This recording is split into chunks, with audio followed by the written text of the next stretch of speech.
Bharat matrimony पे मिलती है सबसे ज्यादा चॉइस। भारत मैट्रिमोनी ने लाखों रिश्ते बनवाए हैं। तो और क्या चाहिए? इंडिया की number 1 choice Bharat matrimony. Bihar की राजनीति में चिराग पासवान इस चुनाव में ऐसे उभरे हैं जैसे रात के अंधेरे में अचानक चमक कर आकाश को रोशनी कर देने वाला धूमकेतु। लंबे समय से दलित राजनीति में मायावती और जीतन राम मांझी जैसे दिग्गजों का प्रभाव लगातार कम हो रहा था।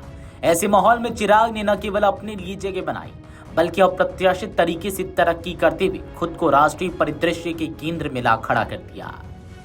दिलचस्प बात यह है कि फिल्मों के करियर से ही शुरू करने वाले चिराग को जब सिनेमा में सफलता नहीं मिली तब राजनीति उनकी मंजिल बन गई और अब यह मंजिल उन्हें शीर्ष नेतृत्व की पंक्ति में खड़ा कर चुकी है।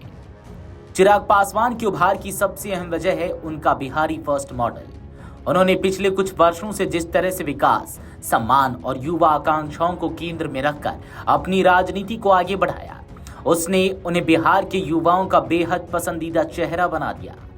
भाजपा नेतृत्व द्वारा लोक जनशक्ति पार्टी रामविलास को 29 सीटें देने पर कुछ सहयोगी दलों ने भले ही नाराजगी जताई हो, पर चिराग ने अपने प्रदर्शन से साबित कर दिया कि यह भरोसा बिल्कुल सही था।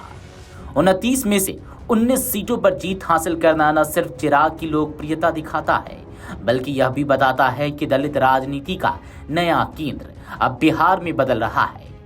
यह प्रदर्शन इसलिए भी ऐतिहासिक है क्योंकि लोजपा ने पिछले 2 दशकों में इतना बेहतर प्रदर्शन नहीं किया था। 2005 के चुनाव में पार्टी ने जरूर 29 सीटें जीती थी, लेकिन उसके बाद इसका ग्राफ लगातार नीचे जाता गया। 2020 के विधानसभा चुनाव में अकेले लड़ते हुए चिराग को सिर्फ 1 सीट मिली, लेकिन उन्होंने जो वोट शेयर बरकरार रखा वह उनके कोर दलित वोट बैंक की मजबूत पकड़ का संकेत था। इसी आधार ने उन्हें इस चुनाव में फिर से बड़ी जीत की ओर पहुंचाया। चिराग की राजनीति का दूसरा बड़ा पहलू है उनकी संतुलित और रणनीतिक बयानबाजी।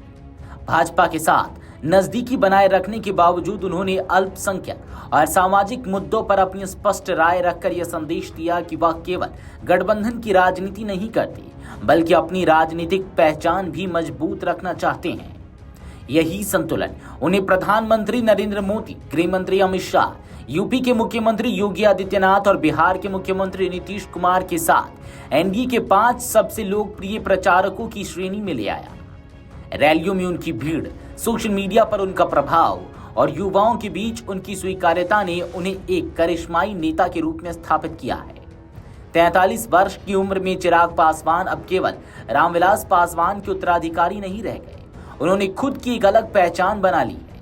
यह पहचान विकासवादी सोच, युवाओं से संवाद और बिहार की राजनीति में नई ऊर्जा का प्रतीक है।